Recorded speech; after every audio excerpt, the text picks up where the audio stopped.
Destiny 2. Will it ever come back?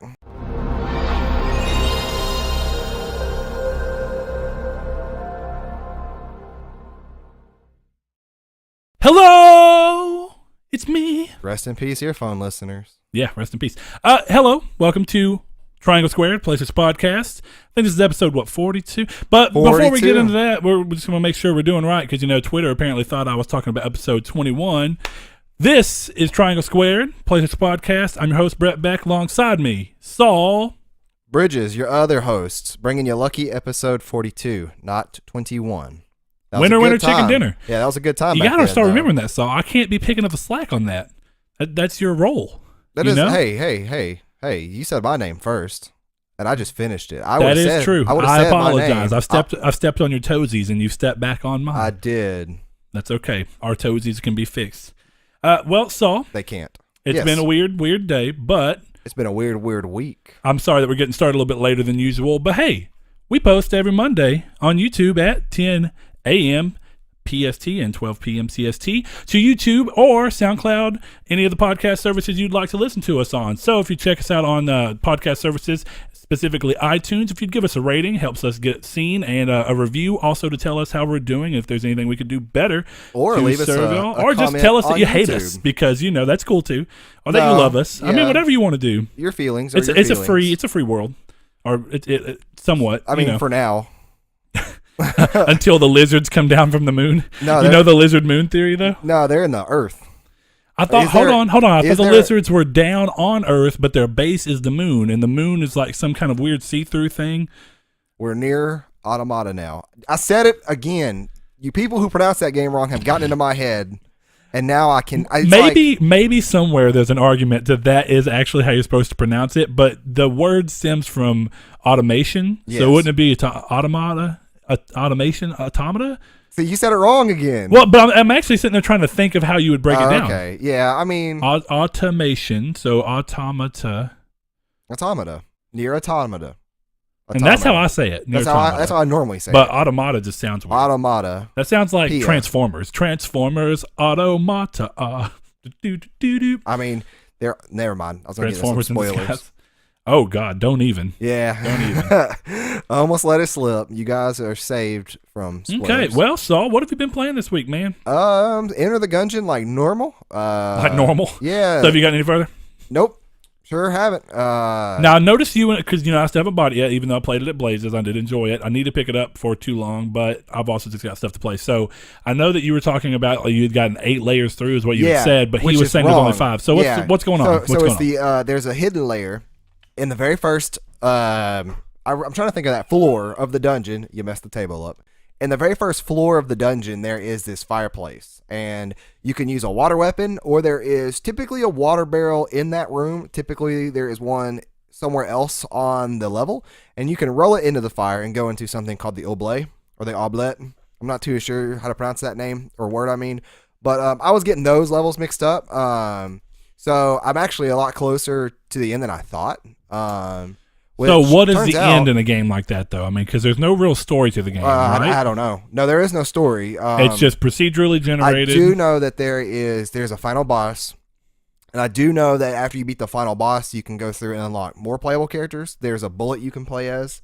That's really cool. Of course there is. He has a potential sword weapon that when he has full health, he shoots out beams. Kind of similar like Link in the older Zelda games. Sure. And then there's a robot character, which is pretty cool too. He doesn't have health bars. He just has armor bars, like how the Marine starts off with. He has a single armor. And little robot has 6 of those, which equals out to basically 3 hearts. But I've been playing on a character like that, though, if you pick up a heart, do you still get a heart? Nope, I don't think you can pick up a heart. I think an item could give you a heart, but I could be wrong on that. That's just my speculation. But yeah, just kind of playing that. I picked up Rainbow Six Siege. So if you are a listener, I know Hazmat Jeff is, and I know somebody else from the Kind of Funny Best Friends podcast said it on a Twitter post. Yeah, it was. Okay, yeah. It was Miguel and Jeff are both playing. I know W Squared said he would play it with me. So if you guys like playing Siege, I'm looking for people to play with. We always put our PSN IDs in the description And below. then, of course, Jonathan and Dylan. Jonathan and Dylan, they played a lot too. Our friends over at Shenanigans and such. Those are obvious, easy answers. Yeah, and if they're online, I'll probably hop in and play with them for sure. I'll send them an invite. But Sure. yeah, super fun game. I've just been having a real big urge to play a really, really good first-person shooter PvP game, and why not go with a very slow and strategical first-person shooter like that? So you're just out of Call of Duty, right? World War II? Yeah, kind of just burnt out on it. Rather quickly, it seems. I would say so. Yeah, I'm pretty sure I stuck with Black Ops 3 till at least March. Yeah, you were a good few months in Black Ops 3 because I mean, Black Ops 3 was a great game, and so was World War II. But I got an epic weapon skin, I guess is what they're called, for one of my favorite guns. And after I got that, it's kind of like, well, why use anything else? Which took out some of the fun in unlocking everything. And then between playing Nier and then a couple other games here and there, you just haven't gone back. I just haven't gone back. Yeah, that happens even on games I want to play. Yeah, and of course, I played GTA Online with Ryan and John the other night, and that was super fun. You were there in the party chat. I was just listening to y'all being wild, and dude, we were having weird chats. But you should pick up that game for online alone, because I would argue that game's online is more fun than The Division. Like, if we're all online and they're like, I'm gonna play Division, I'm like, I'd rather play Grand Theft Auto, but fine, we'll do that. Grand Theft Auto is so much more. There's so all right, much... Ryan. There we go. We know that we can just go ahead and press on without Saul in The Division, so no worries there. We're just gonna be level 37 by the time. I don't even know what the level cap is. I think it's 30, but Division is super fun. But after playing again online with Ryan and John, it's something I haven't been able to do with friends since the 360. So, specifically Grand Theft Auto Online. Yeah, specifically Grand Theft Auto Online, and it's super fun and. Okay. Just so much freedom and variety in there. But that's really it. I've kind of been playing. I finally beat Metroid Samus Returns on the 3DS. Yeah, I forgot you're playing that. And I'm kind of trekking through Majora's Mask again. But other than that, I don't really think there's been much. But what about you? What have you been playing? Well, it's been a little bit of a weird week for me, so I kept going on Sundered. I did have to do more construction crap. I was doing that last time, and then I had to go through with that, and Monday ended up being taken up by that. But it kind of broke down to where I got to play some stuff.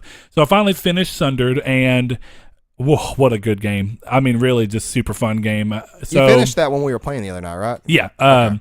Interesting. The way that it ends... I want to see the other boss fights because the last boss that I fought was fun, and I know that there's different bosses depending on how you play the game. So, since even though I only kept on accident the one power, only consumed one of the Elder Shards instead of destroying it, I did technically get the middle boss, which is if you play the game both ways. So I do have it. I probably will go back and get at least one of the other endings, probably the straight pure ending, because I wanted that to be my ending from the get go. But it was really fun. It's maybe. I mean, it's that fun of a game that I will go back to, and I know that much. One of the things that's interesting is that, a lot of games have problems ending. And I will say this game did somewhat suffer from that, whereas, the ending kind of felt abrupt, literally as it happens. Like, you fight the boss, and the mechanically wise, the boss is really fun.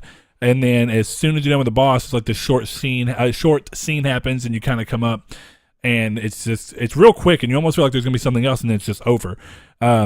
That's the worst kind of thing to me. It wasn't a huge deal, but it is something. Yeah, but I want most movies fall apart. What most people say is they fall apart in the third act.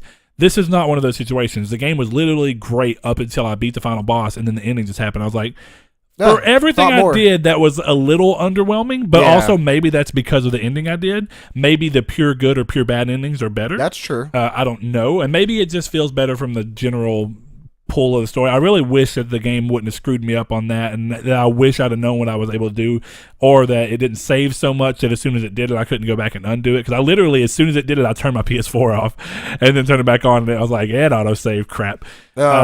Which, I guess I'm glad it does autosave, because what I've moved on to from Sundered is because I was kind of looking at what I want to play, and I bought a couple of games on the sale, like Rime, and I do look to get to Rime soon, but I was like, you know what, I'm going to ride out this little 2D idea, which I bought a few. I bought Trine as well, and I'm probably going to hop into Trine soon, but I hopped into a game that I've had on PS Plus for free for 2 years, maybe 3 years. It's Dust and Elysian Tale. I don't even know if and you remember it. I mean, Elysian because I don't think you had a PS4 at the time that it was free. But it's kind of like anthropomorphic, animals, weird kind of world like that, and none of them are just straight human. What's it called? Kind of Dust? Dust and Elysian Tale, and it's got an interesting art style. It's also I don't know. an Elysian. In Elysian? An so. Ah. I think he said Dust in, then I was like, okay, Dust in. I was like, I ain't finding it. But anyway, it's a hand-drawn game just like Sundered was. A little different because it does use some 3D animation, whereas Dust is almost, whereas Sundered's like completely. But the games are really pretty and they have an interesting premise. And this one has voice acting, like a lot of voice acting, and it kind of surprised me. And it's actually got an all right story. So I've been enjoying it so far. I'm starting chapter 3, I think right now. I think I'm in chapter 3. I don't know how far that is. But I do enjoy the game. I had to quit last night though because I was getting mad because there's an enemy where the game does this thing where early game it constantly kind of gives you a good example of what enemies are and how you defeat them. Yeah. But then I got to one enemy that gave me no indicator of what I should have been doing. But the game does sometimes say use all of the things I've taught you so far. Oh, okay. So they kind of.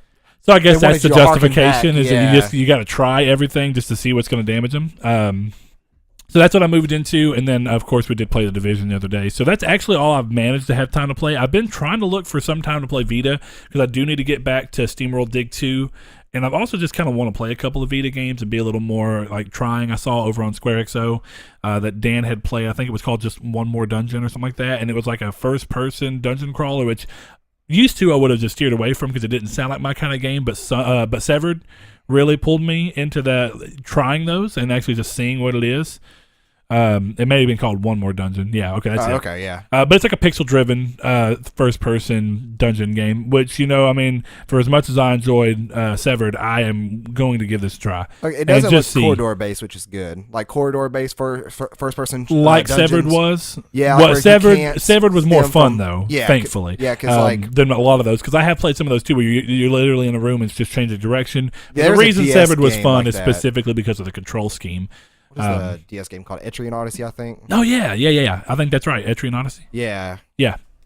So I do remember definitely that am game. not a fan of those style games. But anyway, I'm going to try it anyway because there's a couple, too. I think there's like Demon's Gaze or something like that on Vita that's also a first-person dungeon experience, if I'm not mistaken. I could be wrong on the name. I could be confusing it for something else. But I don't mind the idea, and I'm wanting to be a little more open with games because I had literally, I kept telling Ryan, like when we were playing, is that like Sundered's that game I just couldn't quit. I couldn't put down until I beat it, and I was just like, man, this is so fun. Like I didn't want to play anything else until I was beaten it. But Sundered. Yeah, and Dust doesn't have me that hard, but I do like Dust.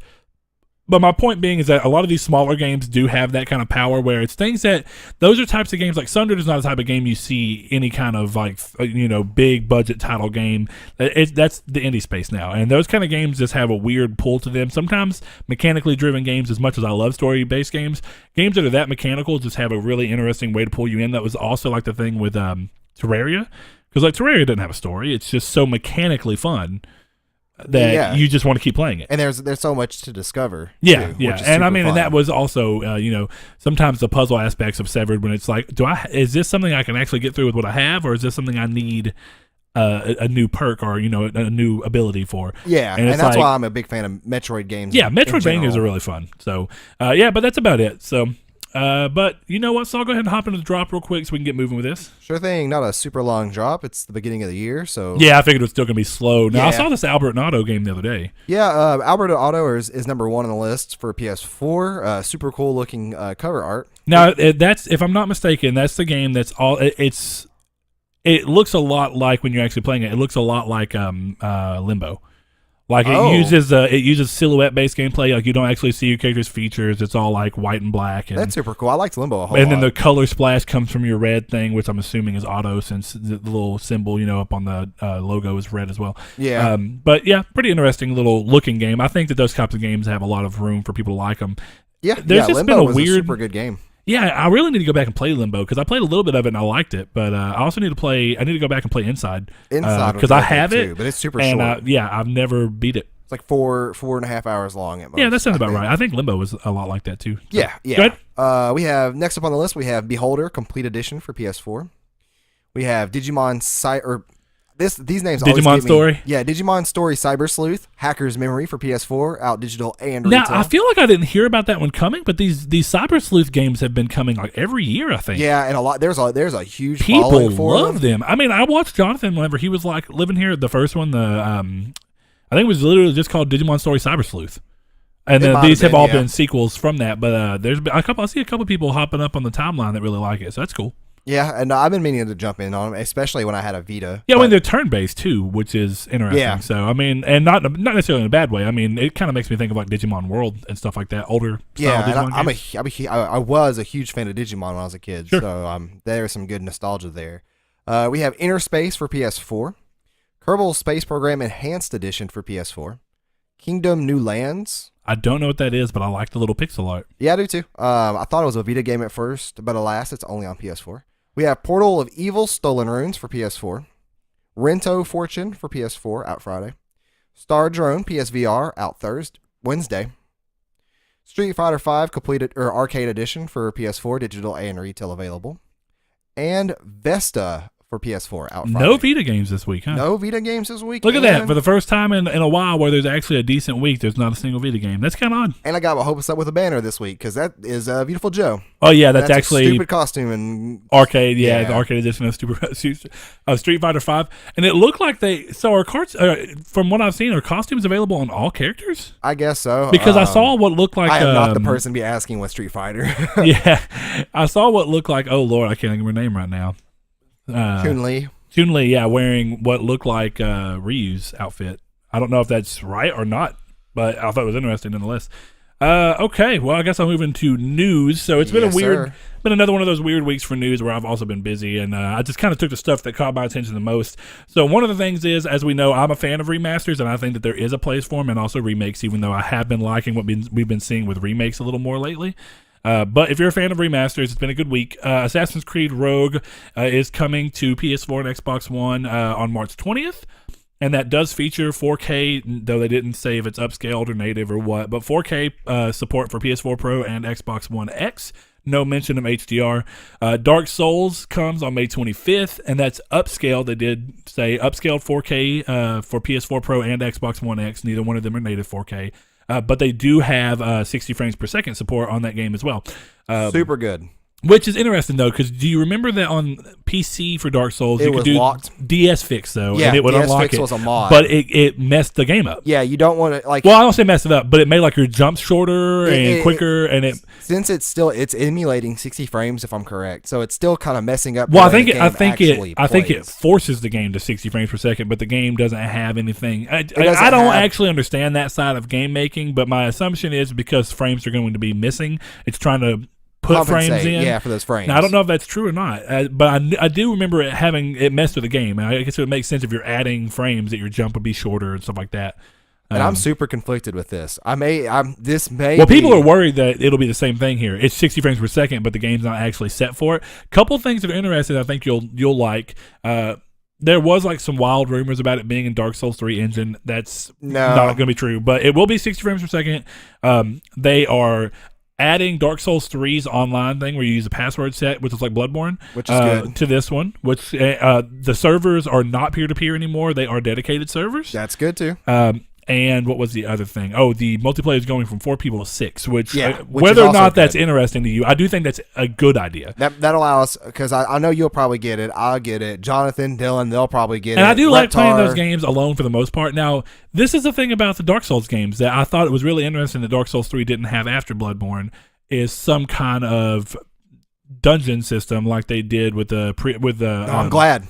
The Chalice Dungeons. Keep them out. Keep them out. Well, hold on. But the reason I say that is for people who like playing the game itself pure, it makes more sense for friends to join up to go do something like a Chalice Dungeon that changes every time and stuff like that. Where if I just want to enjoy the normal experience by myself, which I normally do unless I just absolutely find that I need help, which is rare, but it does happen. Or like what we did where it wasn't really help, but me and you were just taking turns on the... That was more like it was interesting because it's the first time we tried the... share play. The share play. But outside of that, I mean, if it's a game that you kind of want to play on your own, but you like the idea of playing with friends, having the ability to have something that makes sense for you to go into with your friends makes sense to me. Well, Did you not like the challenge dungeons at all? No, not really at all.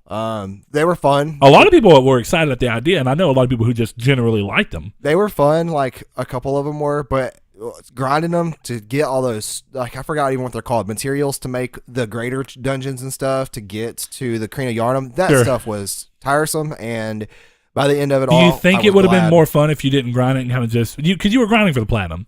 You know what I mean? Yeah. So do you think it would have been more fun if you if you literally were always playing with a group of friends and kind of just screwing around, going through it, just having fun? No, because even then it didn't feel like I breezed through every one of those dungeons except one, and that's just because I got stuck at the boss on one. Sure. So with more people, I can imagine having like any fun with more people because it still puts you into that kind of.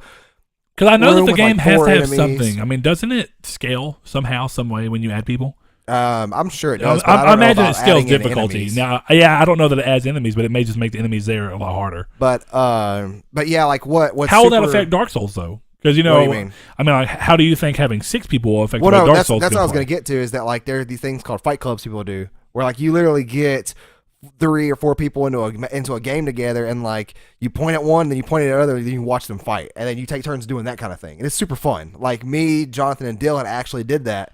There's a popular spot right after you beat what is his name, Pontiff Sullivan. Like right after you go out of the room behind him, there's a circle on the ground. That's always a really common. Always has people there invading you. Sure, and it's a super fun thing to kind of have. Like me and Dylan, and then like Jonathan off to the side somewhere, and then so the guy comes down and he's trying to fight me, but then Jonathan just runs up behind him out of nowhere. Yeah, sure. It's super fun. So with 6 people, that's gonna allow just everybody to play together and do the same thing. Real quick, I don't know if you saw my ridiculous post on the between me and Coffee CEO where we were talking on the Discord chat about Kingdom Hearts. No, I glanced through it, but I haven't been getting Discord notifications for some reason. Well, Wantonio just said, I literally had some crazy stuff about Geppetto being the original Xehanort and that he split his goods. I was just being ridiculous, right? Because we were talking about the Master of Masters, and I was like, I feel like it has to be somebody we know. Yeah, and then I was like watch it be wild that it's Yin Sid, and that Yin Sid all this time somehow had something to do with the beginning of this, and that's why he's so pushing to. I think I would be disappointed if it was Yin Sid. But then I was like, no, we were like, it's Geppetto. He's like, no, it's Jiminy, and I was like, no, it's Geppetto, and I was like, and Jiminy is like his mole. I was like, Jiminy is Luxu from the movie who has the Keyblade that ends up looking like Xehanort. Oh yeah, that was a good movie. Yeah, I don't know. We were being ridiculous, but he just Wantonio just messaged and said, I tried to avoid reading all that so I could avoid spoilers, but none of it was real. No, none of that. Not even close. I do like the idea of seeing Jiminy. That's why I said that. I like the idea of seeing Jiminy in like a Kingdom Hearts Organization 13 robe, just for the sake of it. Small robe. I know, it'd be so funny. But my original thing was this may be the first time I ever have to buy a game that releases on both systems because I really want to be able to play this on my Switch too. So at that subpar resolution, probably frame dropping. I'll still gonna be bad. I'm just talking mess. It will actually be 720, 60, 1080, 60, depending on docked or undocked. I don't think it'll be 60 at all on the Switch. I don't. No. There's no way it'll be 60 frames per second. You underestimate the Switch so much. Breath of the Wild is probably, for that game to be... Breath of the Wild's not 60 frames per second. No, but for it not to have any of the big issues that a lot of open world games has, like just any EA open world game almost. Yeah, I get you, but that's within the realm of exclusives already. I mean, all exclusives run better on their. I mean, they run really well.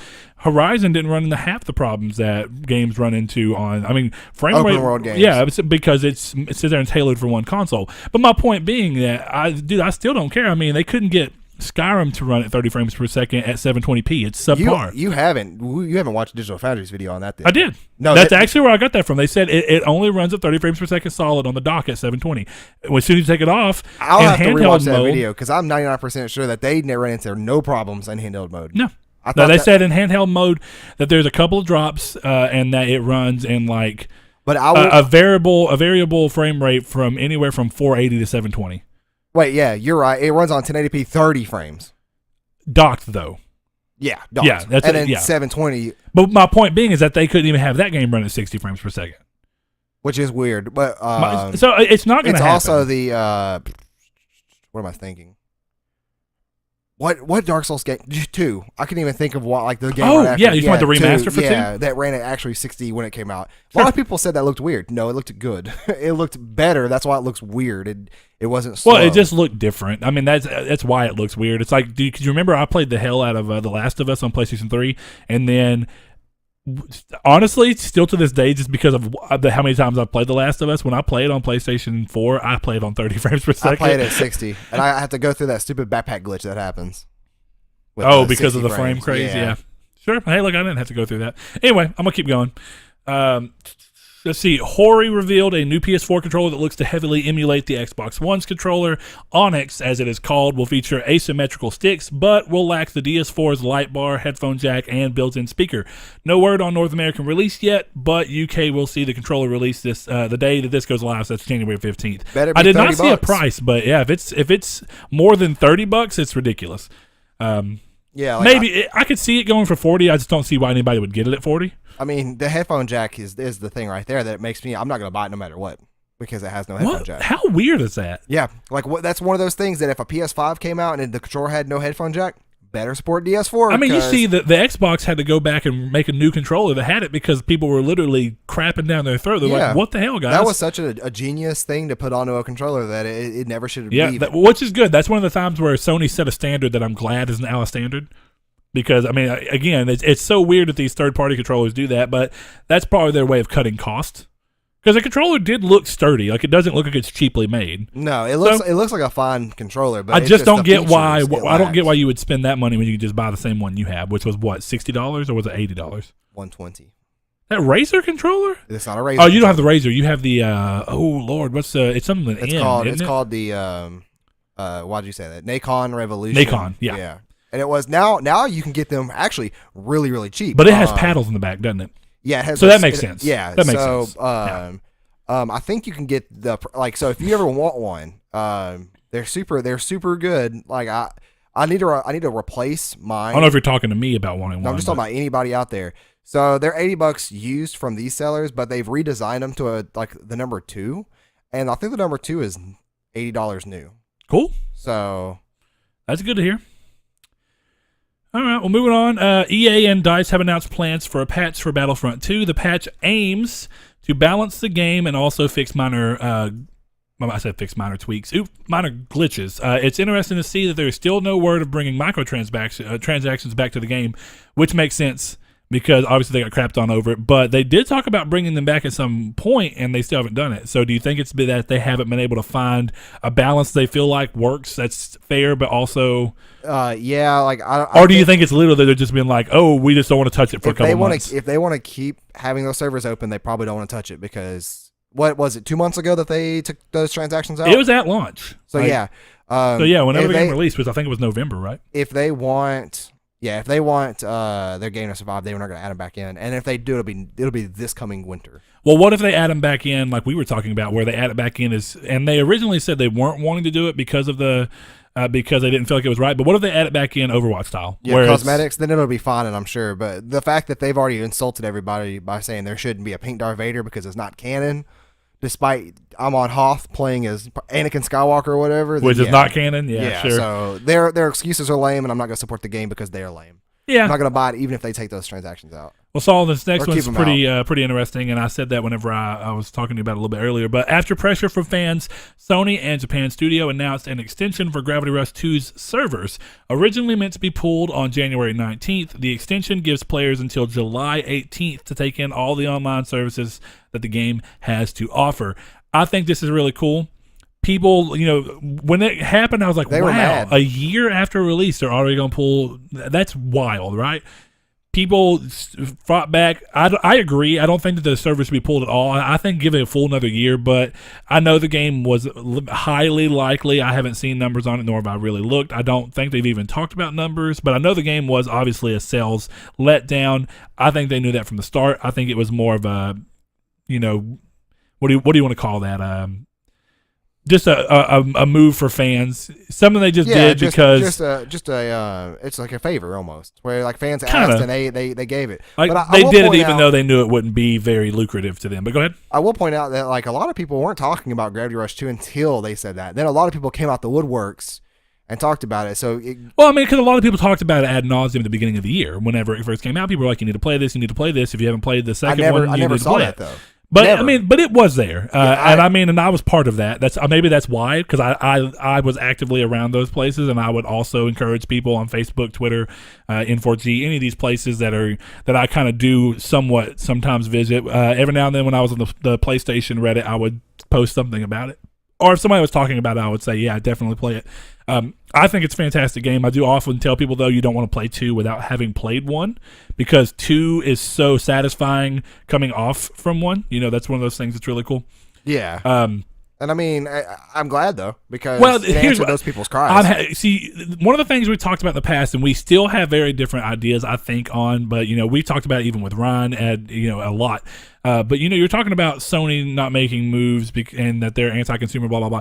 Okay, well, turning this off. Stuff like this. Yeah, see, turning this off in a way could be seen as anti-consumer, yes. Yeah.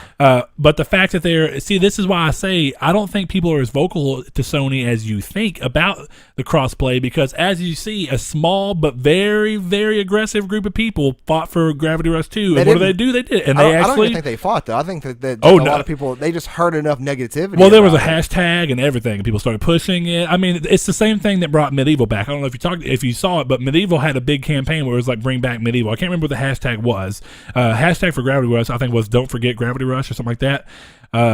Or remember Gravity Rush, one of the two, something like that. But there was also a Medieval campaign. Yeah, there was a Medieval campaign going on where there was a lot of people who were building a hashtag and having everybody share the hashtag, and they did like a big day where it was one day where everybody pushed and the hashtag got into trending on Twitter, and that was part of what made Sony have the decision to go ahead, because you remember they announced Medieval at PSX at the very end, but they didn't really have much to show, and that's my point. They gave in to the pressure, because there were actually people being vocal and making a big enough deal. Which may be a bad move, too, because who knows? I almost think they announced it before they even started to work on it. Well, I'm sure they started work on it, but very, very light. Yeah, of course. The development stages at that point. And maybe they haven't. Maybe they haven't. And he didn't say it was going to, they were showing anything off. They were like, hey, we're going to say it.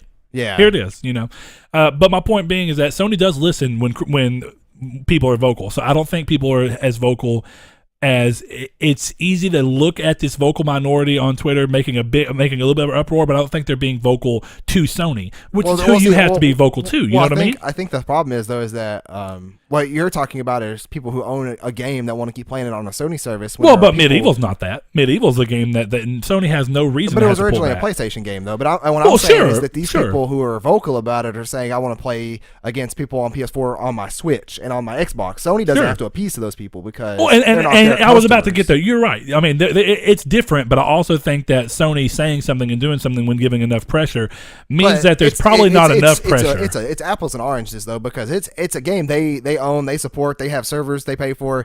But in reality, it's not the same when it's other people who own other systems, because obviously. Yeah, and I do mean just from the argument that if vocal enough, that Sony will at least respond in some fashion. Yeah, and it's which we still haven't seen any kind of response, but I don't know. And Gravity Rush 2 didn't set up a trilogy, did it? No. Okay. Gravity Rush 2 is a finite game. I mean, it's going to be the last one. Yeah, and I thought that's what I remember. Absolutely. Reading. I mean, here's the thing: is it doesn't absolutely say that there can't be anything else, but it wraps up on like.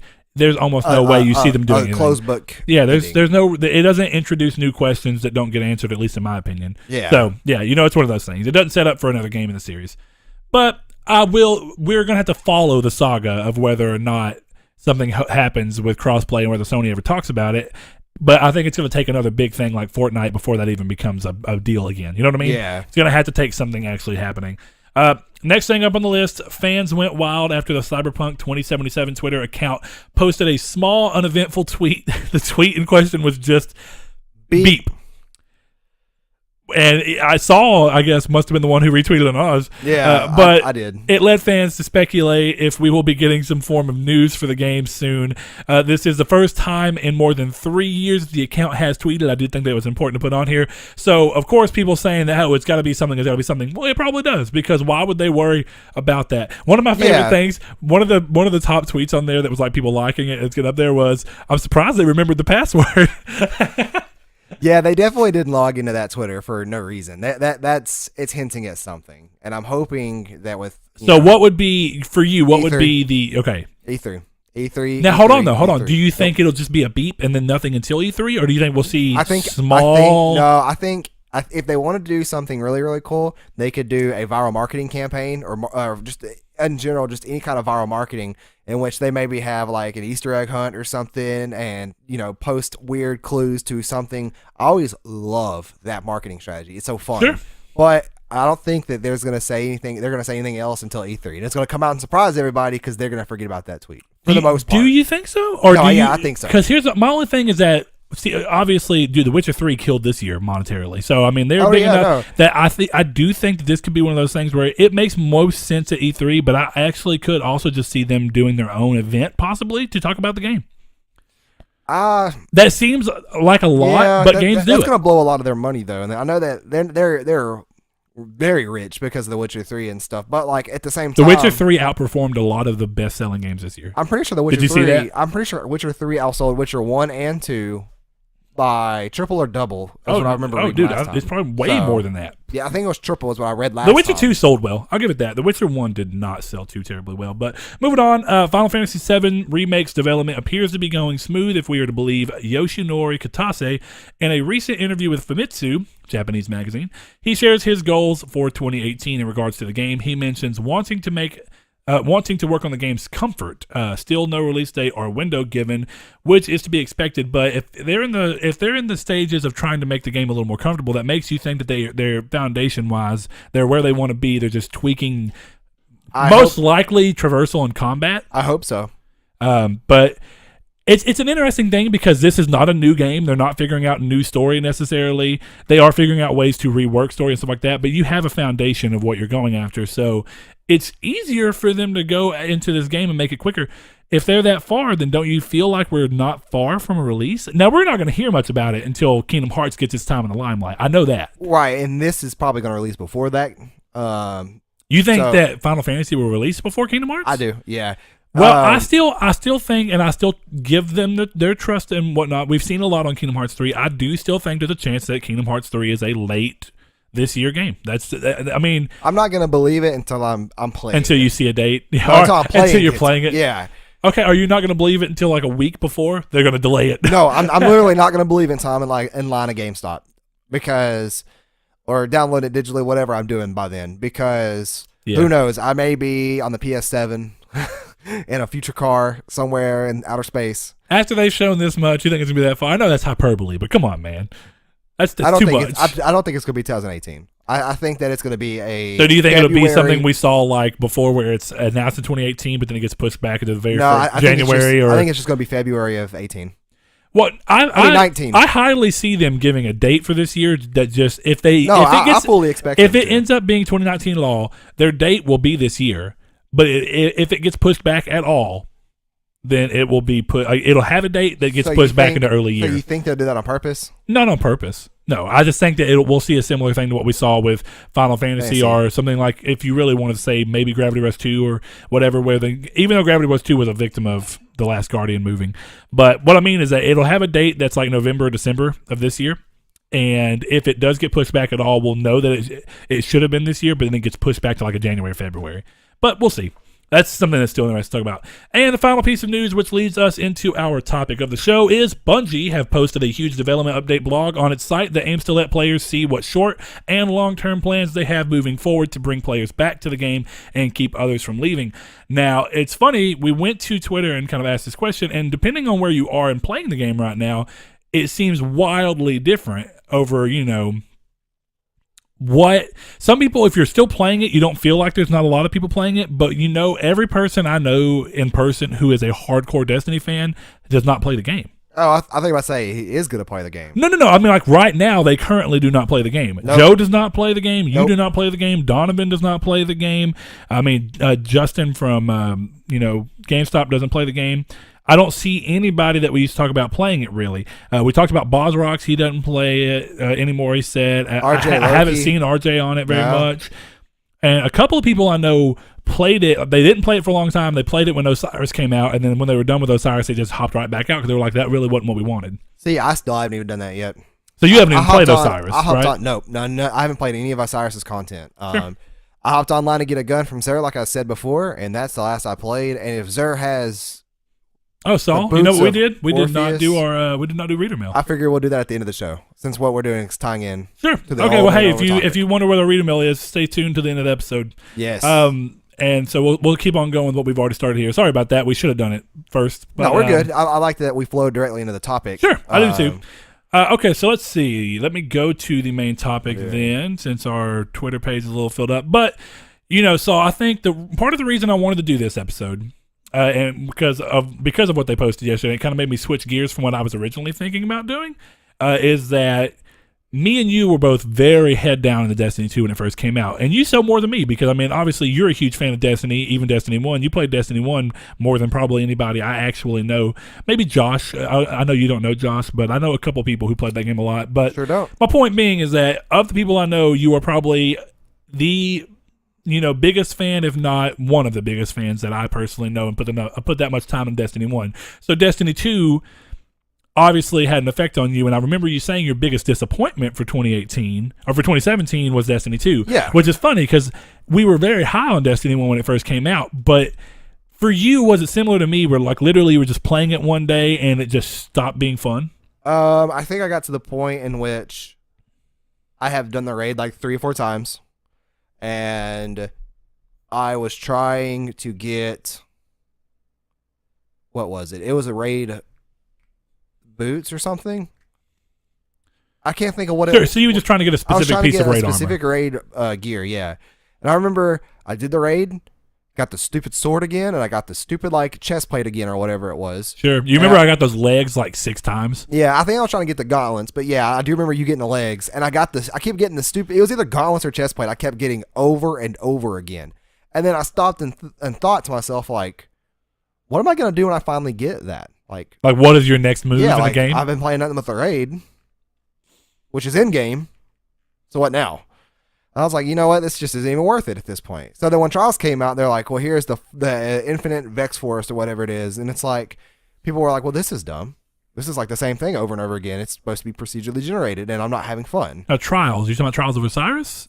Yeah. No, you talking about... No. I'm talking about Curse of Osiris. Oh, Curse. Okay, yeah. Trials go is ahead. the competitive PvP. That's what I thought. I was like, I didn't remember that. So yeah, people were mad about the Infinite Forest. So I kind of steered clear of that.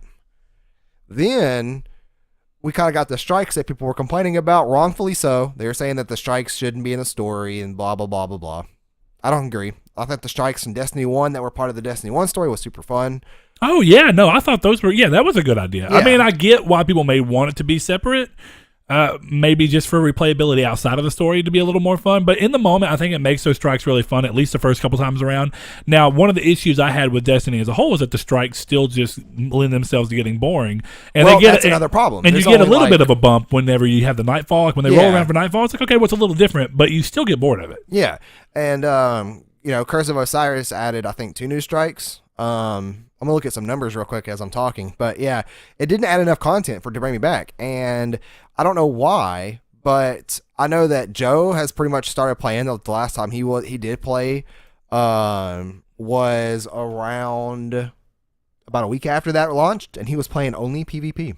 Oh, wow. So not even messing with Osiris at all, actually. Right. And No, did Osiris introduce any multiplayer maps or anything? I don't know. Me either. I'm curious. Like I said, I haven't played the game well before Osiris. I literally, like I was talking to somebody on Twitter, I think it was Jeff from the PS Best Friends, and we were talking about it, I said, my problem with the game is that literally I loved it until one day I just didn't.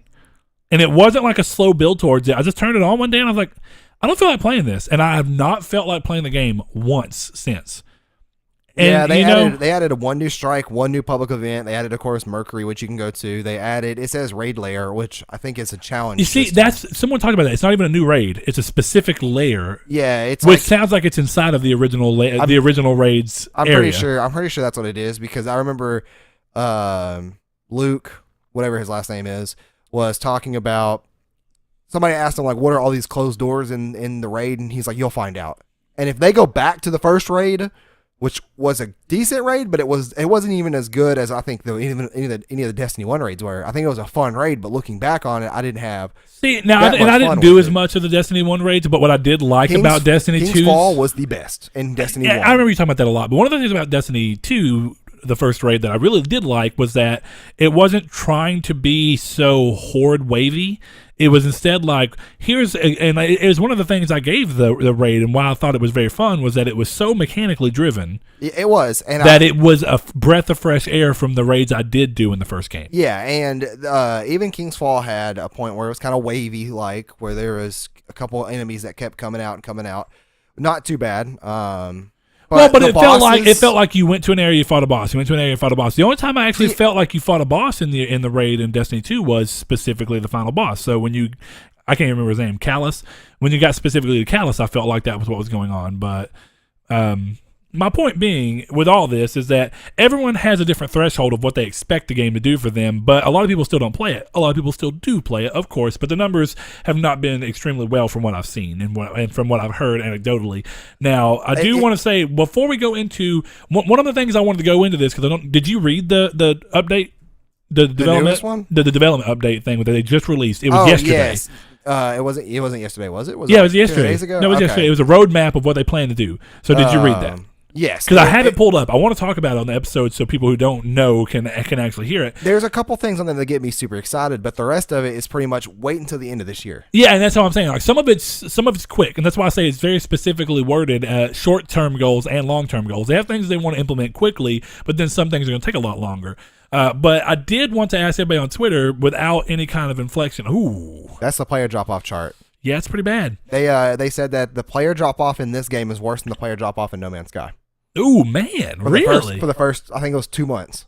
That's wild. Not overarching drop-off for No Man's Sky or whatever. Sure, but it's within the certain first time frame. And I wonder if they mean from like a percentage standpoint, because that would also make sense. And see, they added in some cool guns and stuff. Like I may log on and check it out, but like this gun right here, it shoots out. It's a grenade launcher. Sure. It shoots out spiders that are grenades. Okay. Pretty cool. I mean, yeah, I guess it's different. I haven't seen it, but yeah, maybe it's really cool in practice. Yeah. The gun looks cool. Yeah, I'll give it that. Until they start selling Orpheus rigs, which I don't think they are this week. It's a certain. Oh Lord, that's the legs for the Hunter. Yeah, that makes them have such a good crazy loot. Super, yeah. But anyway, but before we go into what the actual development updates are going to be, like what their roadmap is, I did kind of want to talk about.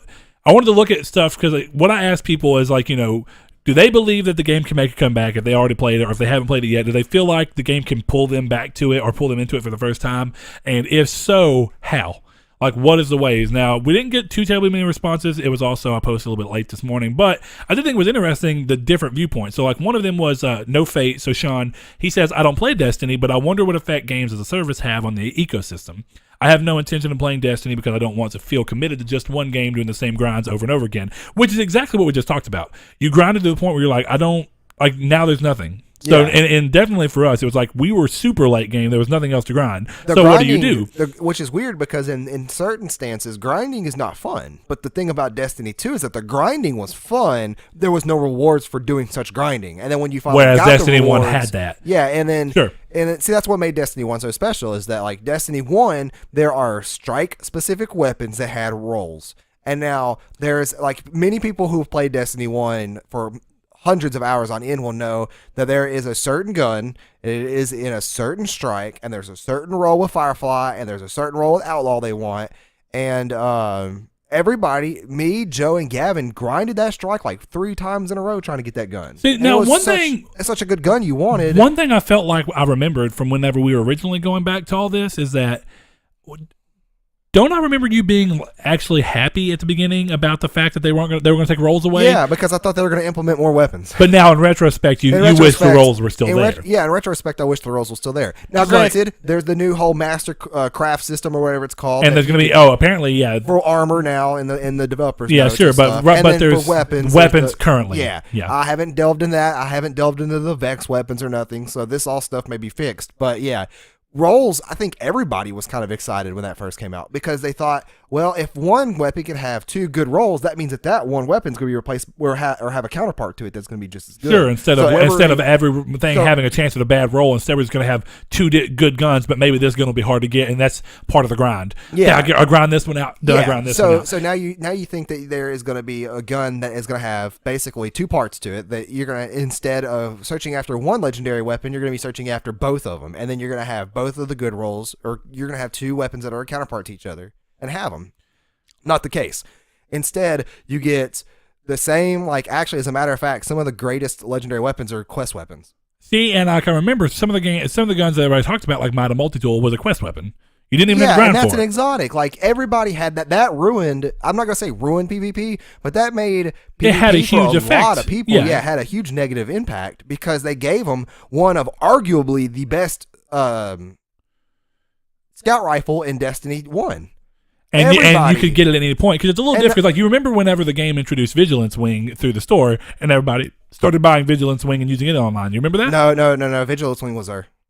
Well, that's what I meant. I'm sorry, but I was saying it was a Xur weapon, but after that weekend, if you didn't get it, you didn't have it. Whereas even then, the thing about Mida is that even if you started today, you can still get Mida right now. Even if you started a brand new character, bam, you can get 3 different Midas. I'm pretty sure what's his name? No, not Hawthorne. Whatever the guy's name is that's in the tower on Earth, he has the Mida mini tool for you, and then you go up there and you take that from him. And that starts the quest for your brand new character. It's like you only had to do it in one character to get it all for all 3, basically. Sure. And the quest takes 20 minutes. Do. Yeah. So because you have to feed it. Yeah. Right? So the reward system in Destiny is what really feels terrible. Is that you do so much playing and you're not getting enough. Because at first I feel like we were both really stoked on the idea of they made grinding not so incredibly hard that it was they removed grinding as a barrier of entry, but they also removed the element of grinding, at least on your side, because I'm a little different on what I feel of. But from what I can get the consensus of people who like the grinding, they removed the element of grinding that people liked. So it was they made the grinding not so hard so people could come in and feel like they were doing okay. But by doing that, they completely removed what people liked about the grind in the get-go, where it's I have a reason to grind this 3 times because I'm going to get that perfect roll. And then once I got that perfect roll, I'm going to help Joe get that perfect roll. And then we're going to go roll through and go crazy, And I get that that's kind of one of those things about that game. And I always stood on the other side of that. There was a lot of cool weapons I liked in Destiny 2, but I do think maybe if there was more of but what if I could get this gun this specific way? Maybe I would have played more of the game, because like I said, it was a reason to go do that objective to get the gun. And I don't know what it is about Destiny 2, but Destiny 1 strikes feel more fun. Now don't get me wrong, there's 2 really, really good strikes in Destiny 2 that I really, really like the Pyramidium. It's a fantastic example of what a strike should be.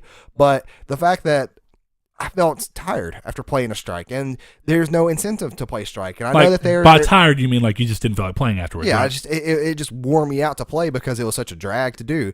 And the Nightfalls were super fun because they are actually challenging for the most part with the time limit and everything. And the Prestige Nightfalls, it actually took you some friends to get up with and actually try to play. But and this is coming from somebody who soloed the Nightfalls before the regular ones. There needs to be an incentive to do something. I'm doing the Nightfall and I get what? There's always that meme about Destiny 2 is that you get the 2 blues and whatever else it is, 2 blues and a purple, and you get you're still getting blue stuff at near max level, and that not everything in blues is good. They don't have good effects. They don't have and even then that's a funny topic there, because there is a blue pulse rifle. No, it's a blue scout rifle that is one of the best scout rifles in the game.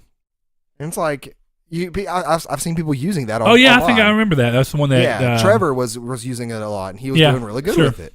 But it's I'm trying to think of the name for it because it's escaping me right now. But I can't remember. But I do remember we were talking about it, and I didn't use it. But you get it early game as part of the story quest, right? Well, yeah, and even now I'm talking about the revolver in Destiny 1. Or it's not even a revolver, but it's it's a hand cannon, and it has outlaw and it has. Are you talking about the gun you were talking about with the different rolls? Yeah, and outlaw and firefly is a potential row, and it's a boss weapon for 2 strikes, and it's really super cool. And me, Joe, Gavin, we would spend hours grinding those strikes. The strikes weren't really that bad to play. They were fun.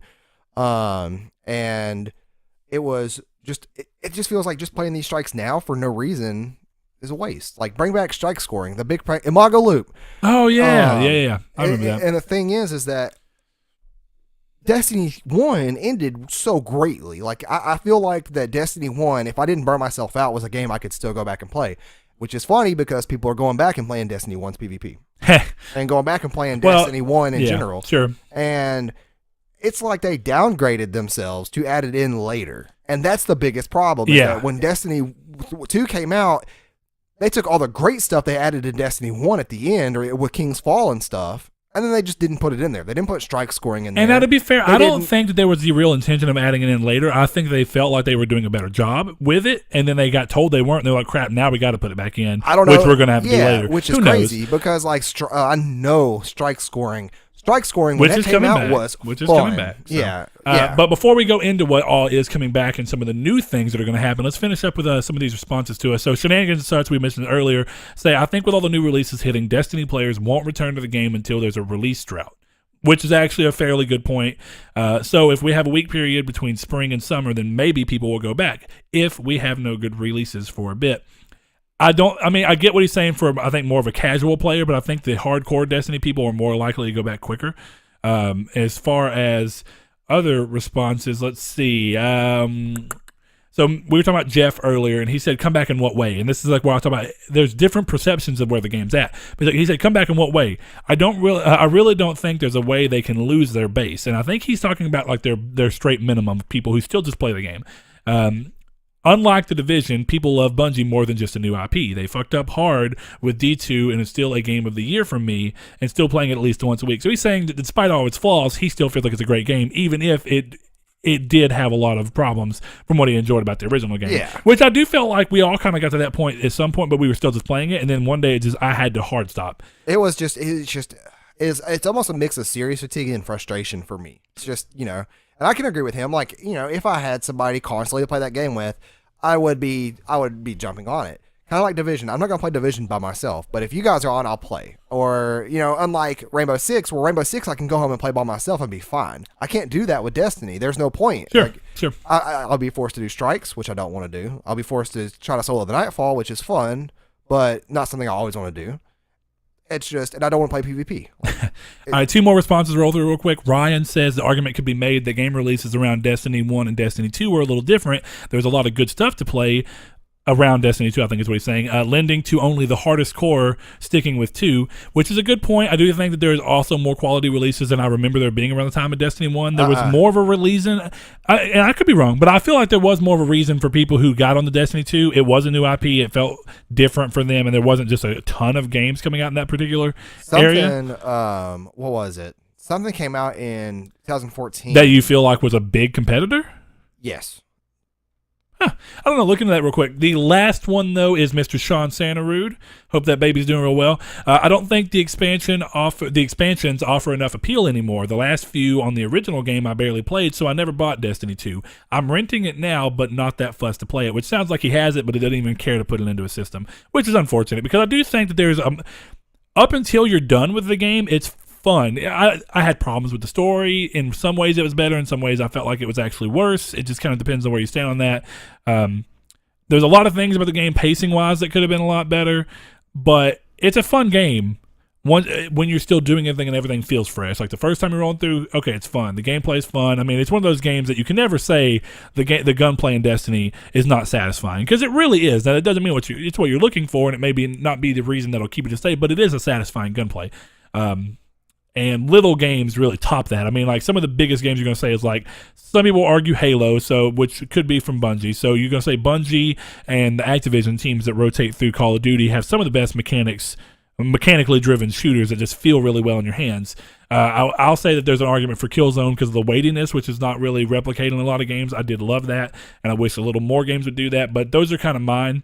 So I don't know. I mean, there's a lot to be said about why people would go towards it and wouldn't go towards it, but Sean, I do think you should try and give it a little bit of a play, at least through the story and some of the...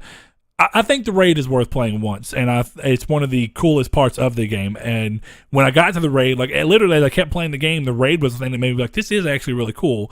And the way that the raid's designed, because you're not just naturally rolling through it, you're doing it in like pieces, and it feels differently team-based, because like even the sections between the sections, which sounds kind of weird, feel like you have to team up and help. instead of like Destiny 1 where you're just kind of rolling through sections. You know what I mean? And 2014, Destiny 1 came out in September, but yeah, 2014 was nuts that year because they had Far Cry 4, Grand Theft Auto 5, Dragon Age Inquisition, Middle Earth, Shadow of Mordor, Watch Dogs, the first one. It's like, and Terraria. There's a lot of games that came out towards the end of the year. The only argument I'll have is that none of those necessarily had extremely big online sections besides Grand Theft Auto 5. Call of Duty Advanced Warfare came out that year too. Yeah, but that was also a game that didn't have that was one of the first following Ghost. People were shitting all over that game. You remember? I think that was more. So, a problem with Ghost but my point being is that in terms of games that we remember to have massive online communities, what's the only other one that released? Grand Theft Auto 5. That makes sense. But Grand Theft Auto 5 is going to have a very different set. Because Grand Theft Auto Online didn't come out until December or later. Grand Theft Auto Online was not part of the original launch, if I remember. Well, that wasn't the original launch. That was a remaster. Grand Theft Auto 5 first came out on PS3 in 2013.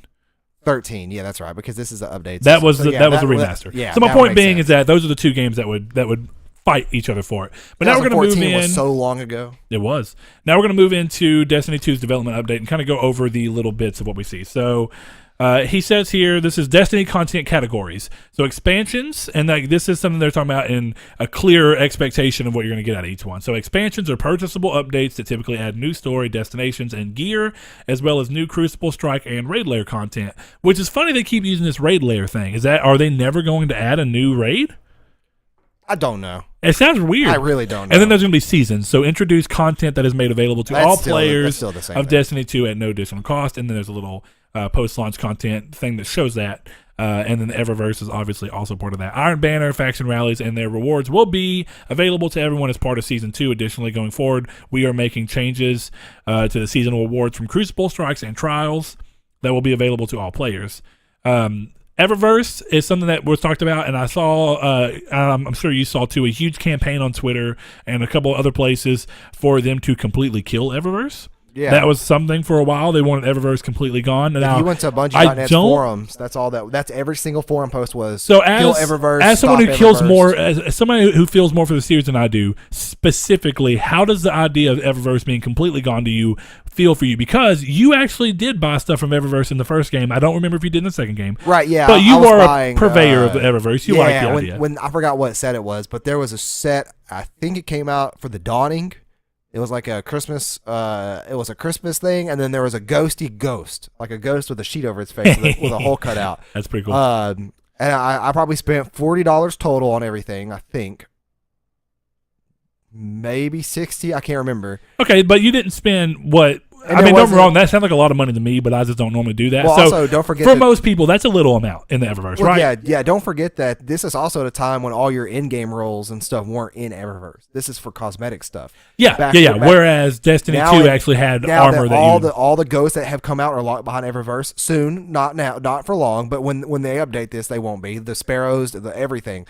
All that stuff's locked behind Eververse. Back then, only the seasonal stuff wasn't. So, like the new ghosts that came out that you didn't really dig the look of, those are only Eververse. You can't find those anywhere else. What? That's so dumb. Yeah. Now, I guess technically they're saying, okay, you get Eververse stuff by leveling up. Right, you get a Bart Ingram, which typically drops you a blue emote. But here's the thing, in my experience, and that's what's weird, because you remember one of my first Eververse things was my cool little thing for my Warlock, my chest piece or whatever. That wasn't Eververse. That was just a random thing. No, that's Eververse. No, that wouldn't have dropped that. That was a bright Ingram. It was. You got an exotic Ingram, remember? No, that wasn't an exotic. That was the Eververse armor. That's the Eververse Warlock armor. Wings, you got the Wings of the Vigilance. No. Or whatever they're called. What are they called? No. Wings of Sacred Dawn. That's That's not what I'm talking about. That is what you're talking about. There is no other. Hold on. All right, go ahead. We're going to look it up. Go ahead. Trust me, my boy. I've already played like 500 hours of Destiny 2. So that's not it. Whatever this is, that's not what I'm talking about. That has to be. No, remember mine had the flowers on it. The flowers? Yeah. I don't know what you're talking about now. Destiny 2. I really don't know. But anyways, Warlock. they should just either get rid of Eververse 2 or they should put only the seasonal events items in there. Okay, here. And what I mean by that is... This is it. Do you not remember this from me? Oh, I thought you... Okay, so this is Eververse set. My point being, my first Bright Ingram was that I never got another piece of that armor. Exactly. And we leveled up a lot. Yeah. So my point being is that I get where people are at with Eververse, because even the way that they try and introduce Eververse for free. Those don't have wings, by the way. Huh? Those don't have wings. I didn't say wings. Oh, did I say wings? Yeah, I you thought said wings. I said chest piece. Oh, okay. Well, I was talking about exotics. And I wasn't talking about exotics. See, that's what I was talking about Eververse as a whole, though. You were talking about stuff locked behind Eververse. Yeah. This is a set completely locked behind Eververse. You can't got your get it first any other exotic way. like level 14 or something. You got Yeah, but no, I'm talking about my first Bright Ingram Ingram gave me this. Yeah. And I never got another armor piece from my Bright Ingram ever. I got a couple, but it wasn't ever stuff that I really wanted to use. Like I got one or two for the Titan. Sure. Which you played more characters. I had 3 characters. Yeah, you did. But I didn't level them all up because I didn't care. No, yeah. That was about the time that I completely stopped playing. But my point being is that Eververse is a weird thing. So this is where they say that they're changing it. So he says, we recognize the scales are tipped too far towards tests at the moment, and Eververse was never intended to be a substitute for in-game content and rewards. They are shifting the balance of new content in favor of activity rewards over Bright Ingrams, so that's interesting. This includes Ghost Sparrows and ships like you were talking about, so they'll be broken out. We'll provide a gameplay path to earn Bright Ingrams and all contained rewards, so and that says including event Ingrams. That sounds like what they've already done, which there's a gameplay path, leveling up and getting there gives you a Bright Ingram. Is that what they're talking about, just maintaining that or new ways? Who knows? I think they're talking about adding in event stuff like in Destiny 1 where the Dawning stuff was all in there. Sure. And instead, like, having that loot pool that they currently have actually into the real loot pool and not a part of Eververse. Sure. So, like, what I was saying should happen. And here's the last one. We'll give players more direct purchase options and make adjustments to Bright Ingrams to allow players to get the items they want more often. So nope, they're adding price tags to items in the store now. But that's why I'm wondering, what if they bring rolls back? If they bring rolls back and hold on, really don't do that because that's going to incentivize them to lock those certain rolls behind the price point. My point is, what if they bring rolls back and make the items in the Eververse not have rolls? They're just, That's the problem.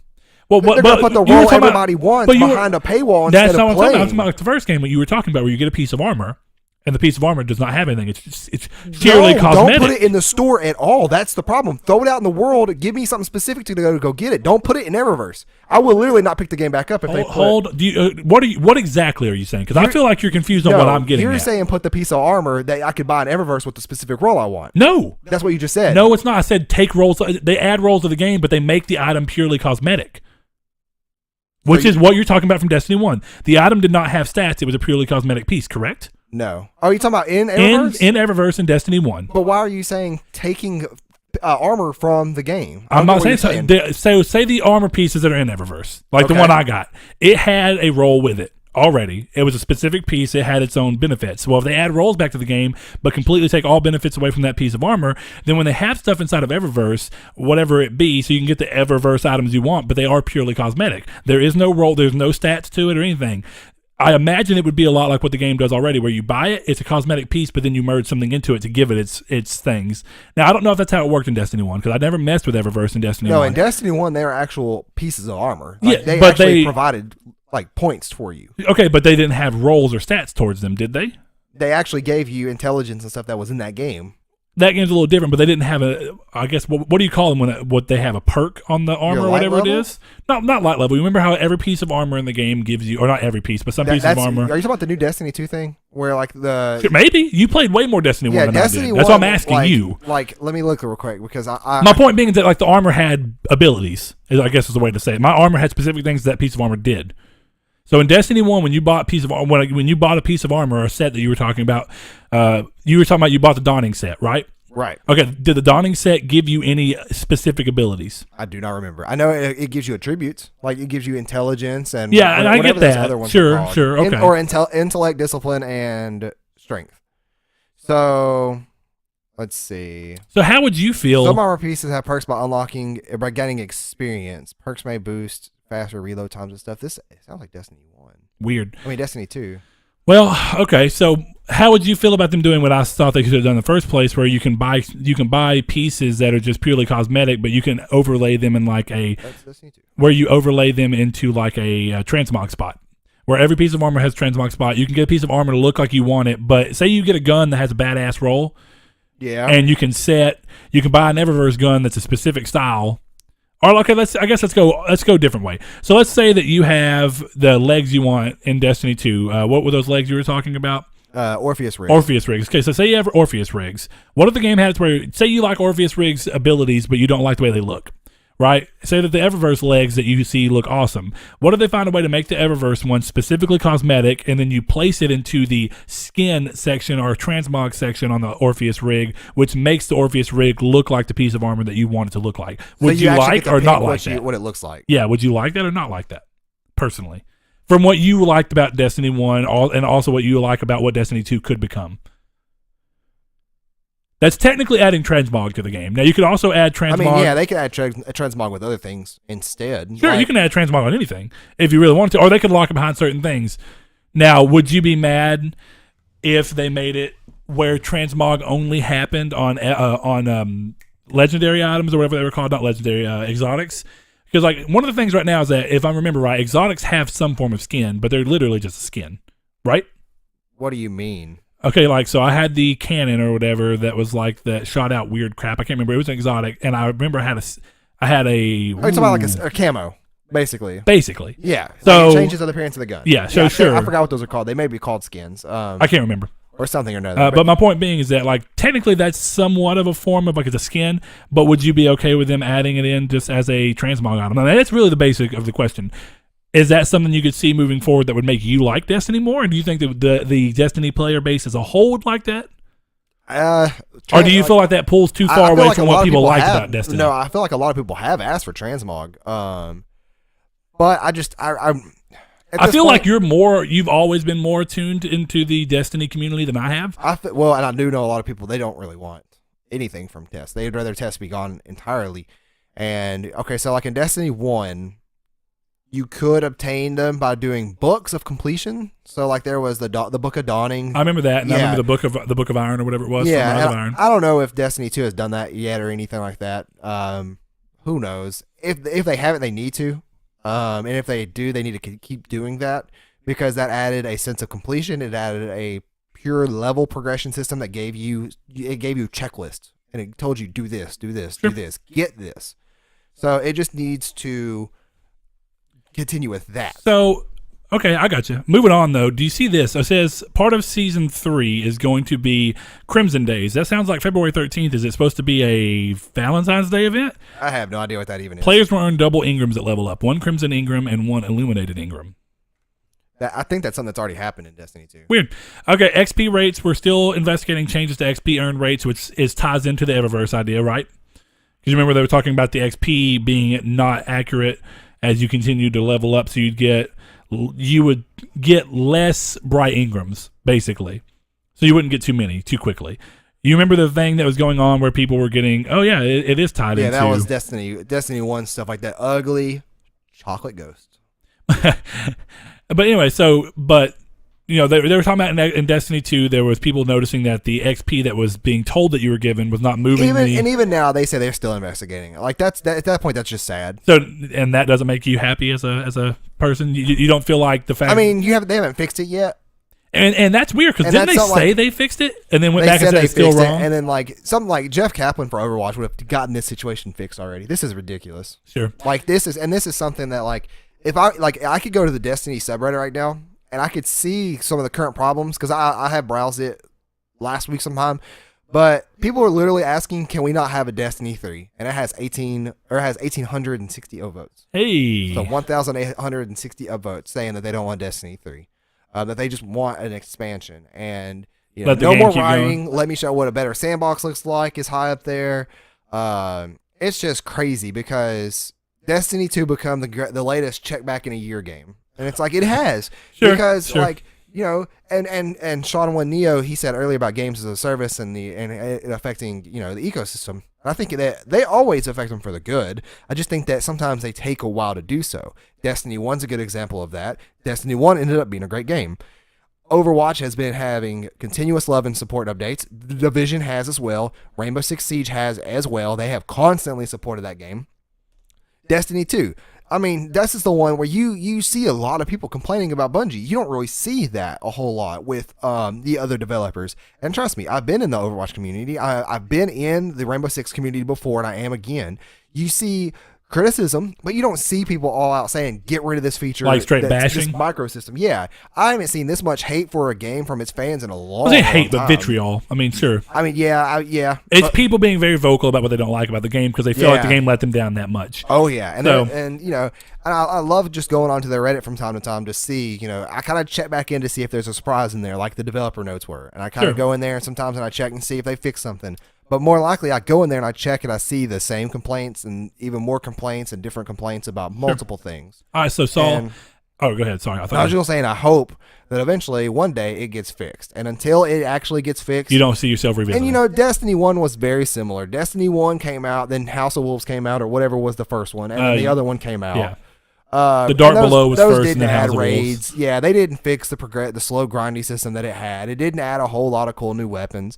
So I feel like Destiny 2 has already been on track for a better upgrading and support system than Destiny 1 had. But I think that they took so much good stuff out of Destiny 1 that should have been iterated on yeah, instead. They took out so much good stuff from Destiny 2 that was in Destiny 1 that they need to put back in there. And then until then, it's just like, it's going to happen where year 3 is going to come around. There's going to be a big old expansion come out, and there's going to be a big old new raid it's going to come out, and everybody's going to flock back to it. And you have Sparrow Racing, you have a good PvP, you have all these side events you could do for fun, and that's when it's going to be good again. And I think that Bungie released the Sleeper Simulant quest and the No Time to Explain quest. Those are 2 weapon quests that came downloaded into the game.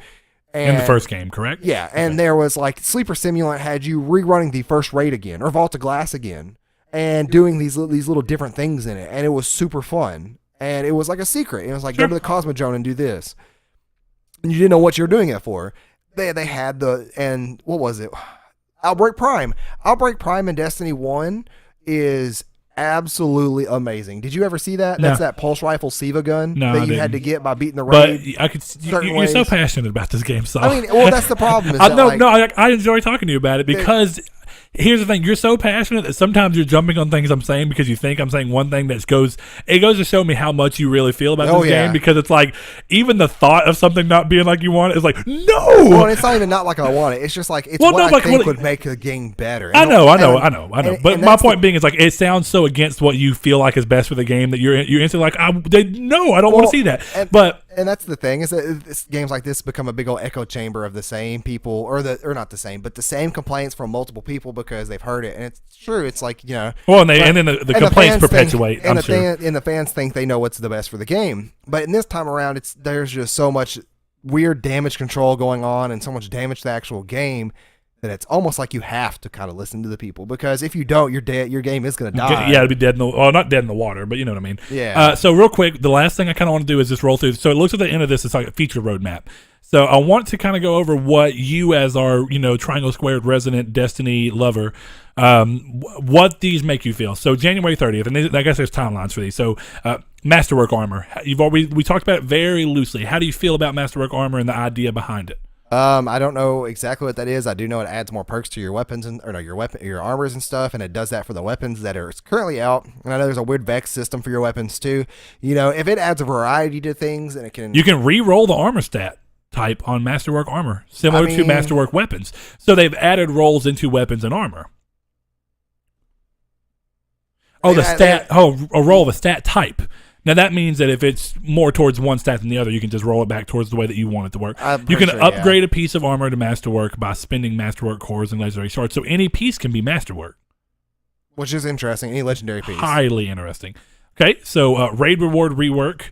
We are updating raid rewards to make them more unique and interesting. They will now include feature mods with raid-specific perks and now are adjusting the rewards to ensure raid item drops from each major encounter. The raid vendor will also directly sell Leviathan and Eater of Worlds armor and weapons for purchase with raid tokens and legendary shards instead of having to get individual. So do you like that idea? Yeah, I do. I actually do too, because I would have liked, instead of having to get an Ingram that gives me a random piece, instead of getting the damn leg 6 times, I would have preferred just to be like, I have a currency that obviously comes from me doing this. Yeah, the raid. The token system was another thing I didn't get started on. I'm not going to for the sake time's sake, but yeah.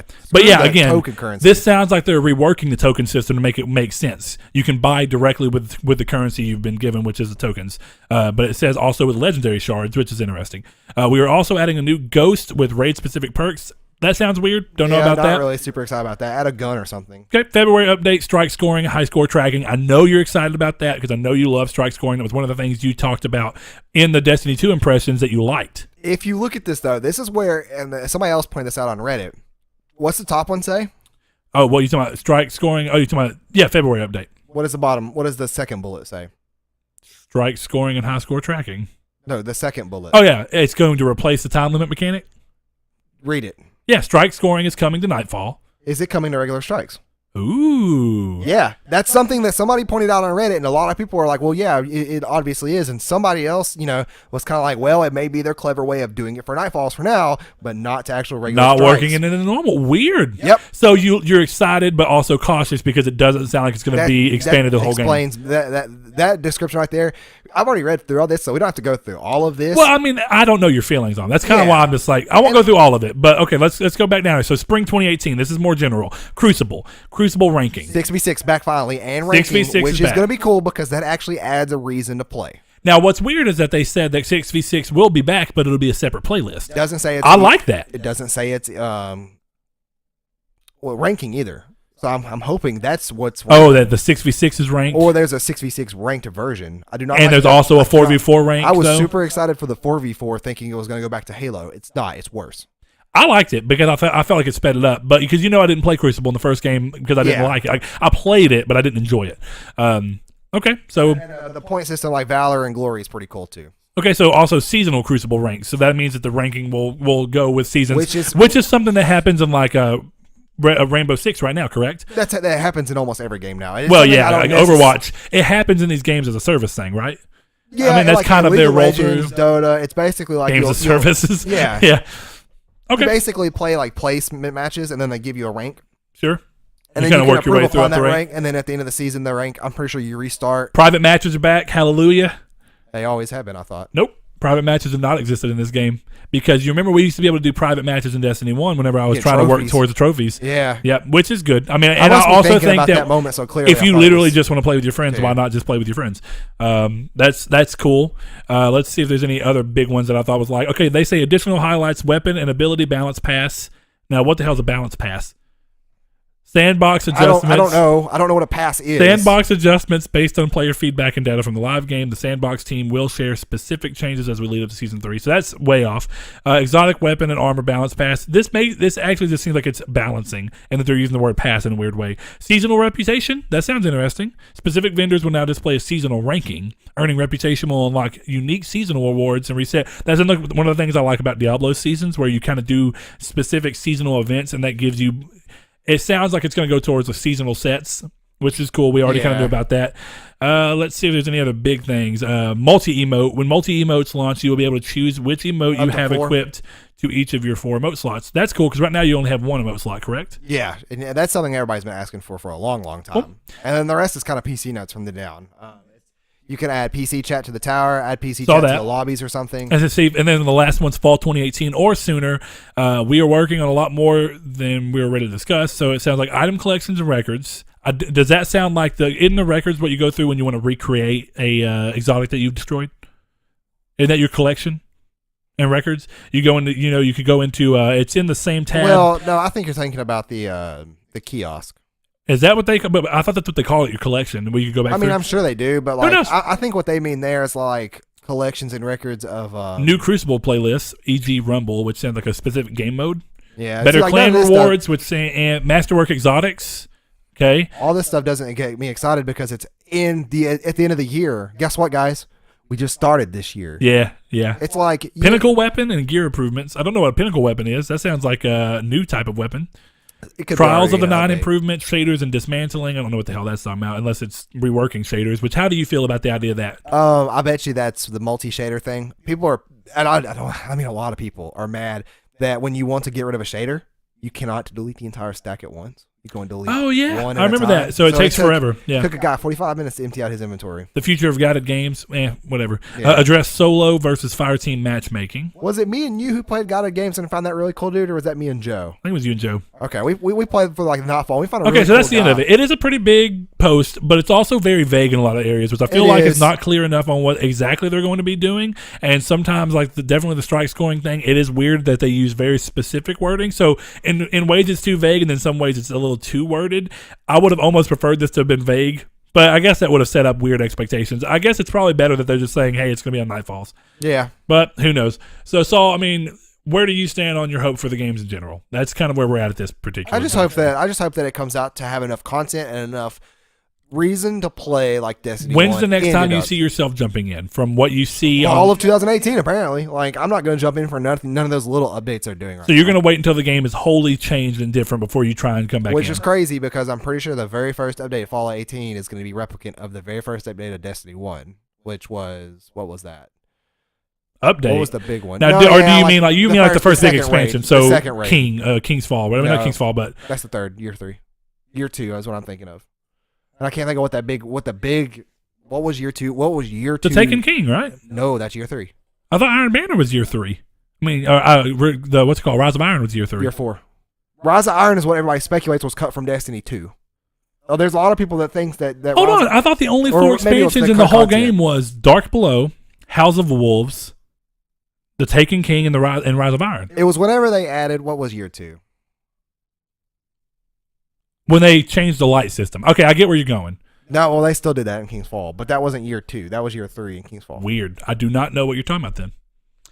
But okay, I got you. So you're just you're gonna wait until the game is wholly different, though. Wait, I might be wrong. Hold on. I was pretty sure it was Taken King was year 2, and Rise of Iron was year 3.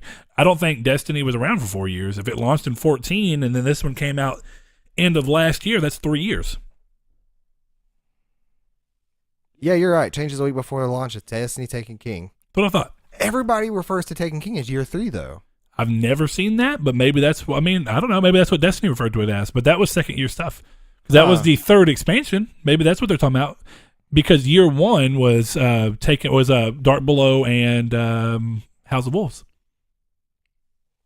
But either way, Yeah, that's okay. super So interesting. well, I guess we're gonna roll through reader mail because I think we've kind of gone through what that topic holds, which is interesting. Regardless, I think I will go back to trying to play it when you go back to trying to play it, and that's as far as I'll go with it right now. That's it. I don't know if I'll ever play it again, but hey, I'm willing to give it a shot. Okay, reader mail.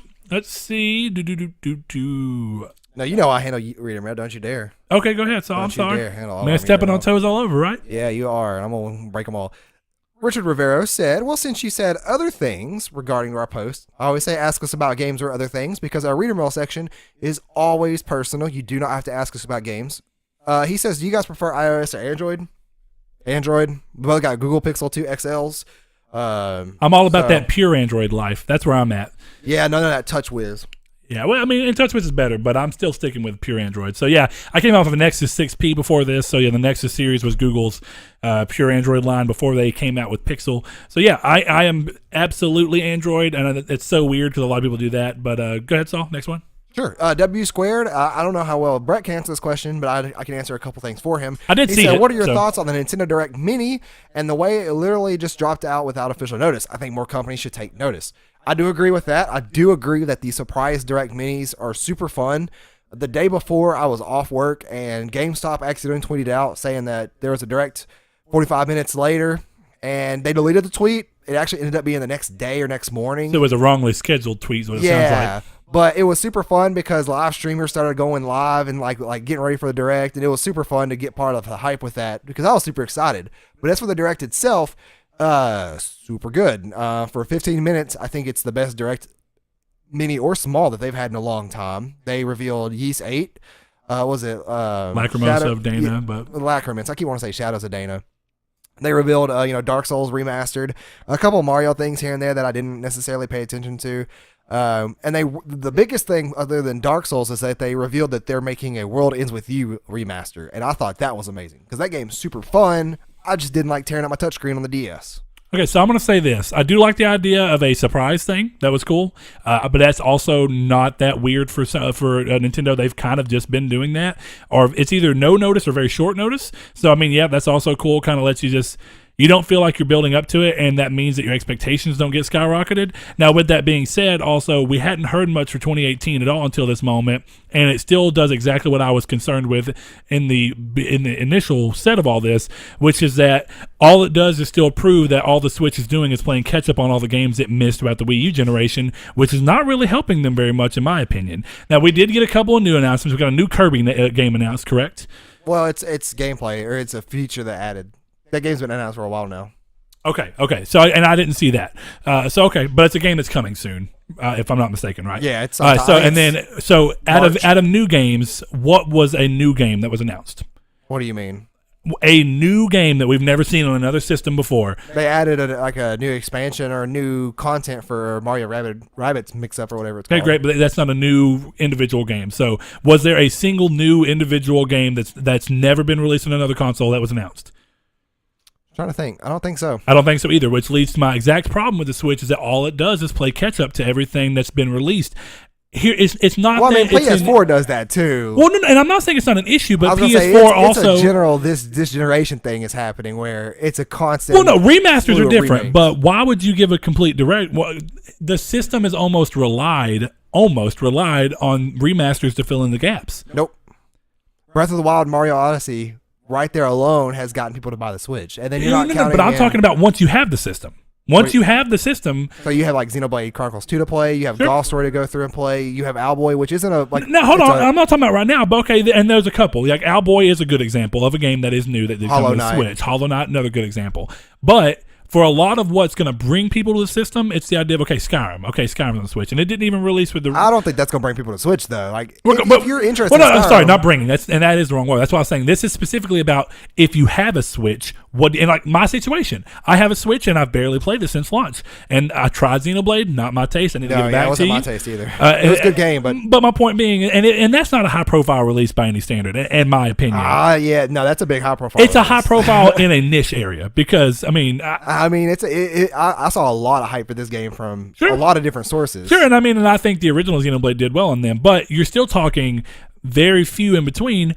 Third-party support still highly lacking. There's very few games that are coming. No, indie support on that game, which is third-party. Almost the same thing.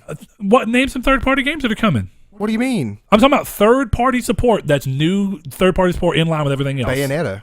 Okay, but that's not third-party support. That's second-party at that point. That's second-party, though.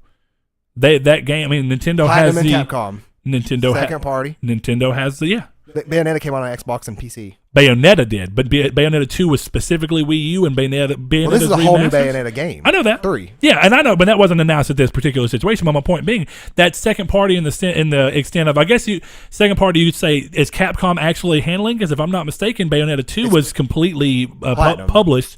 It was developed by Platinum, but it was completely published by Nintendo, correct? I don't think so. I'm going to look.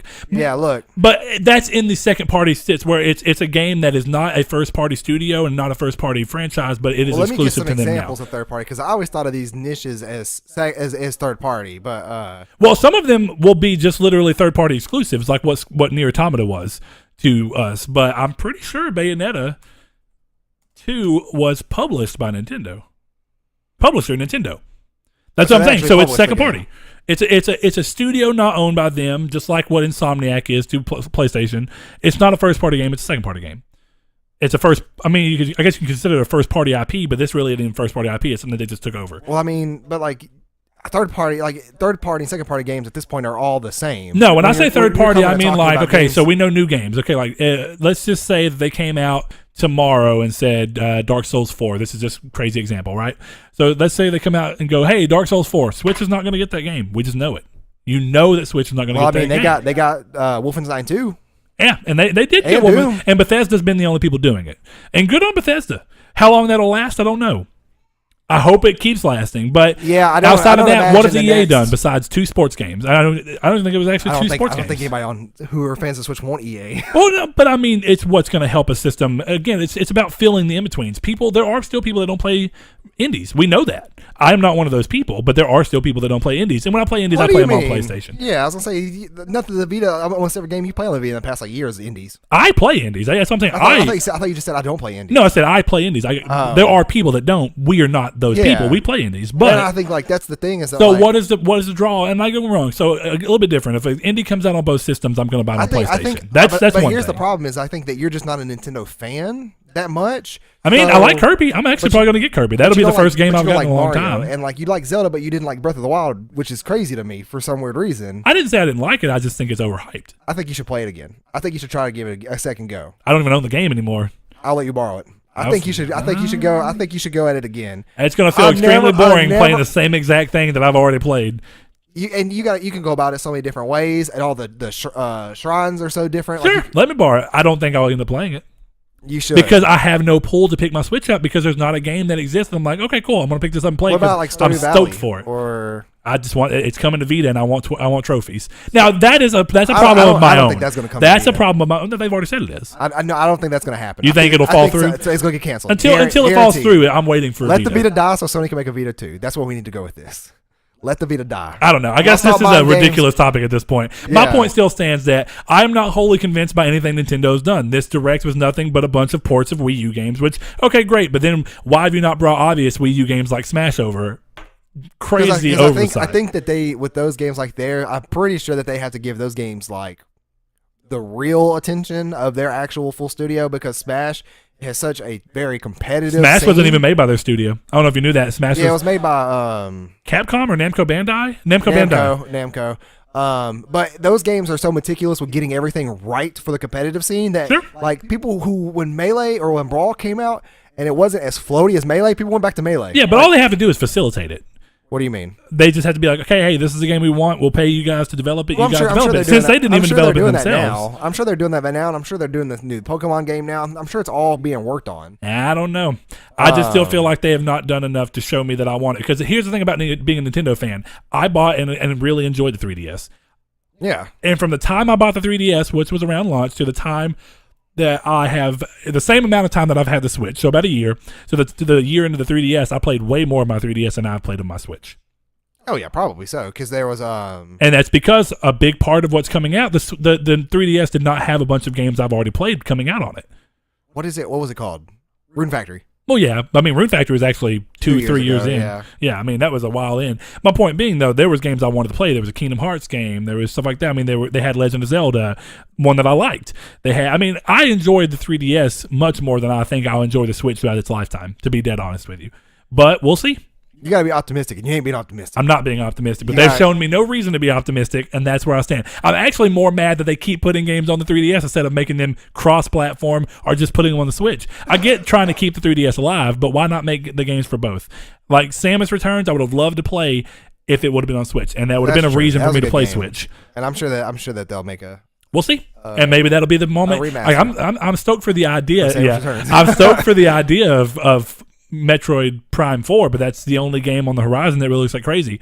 I have had inklings of maybe possibly getting Rayman Rabbids, or whatever, not Rayman, but Mario Rabbids. Yeah. That's about the only game. Looks super fun. I just don't. That's about the only game I've seen that I'm like, and Mario Aces, Mario Tennis. Yeah, I'm not digging tennis, but I don't play those types of games. You ever played Mario Tennis though? I played the one on Wii. Didn't like it. I didn't know there was one on Wii. I played the one on GameCube way back in the day. What was it called though? Fun. It wasn't called Mario Tennis. It was called something, but it was tennis. Mario Sports? No.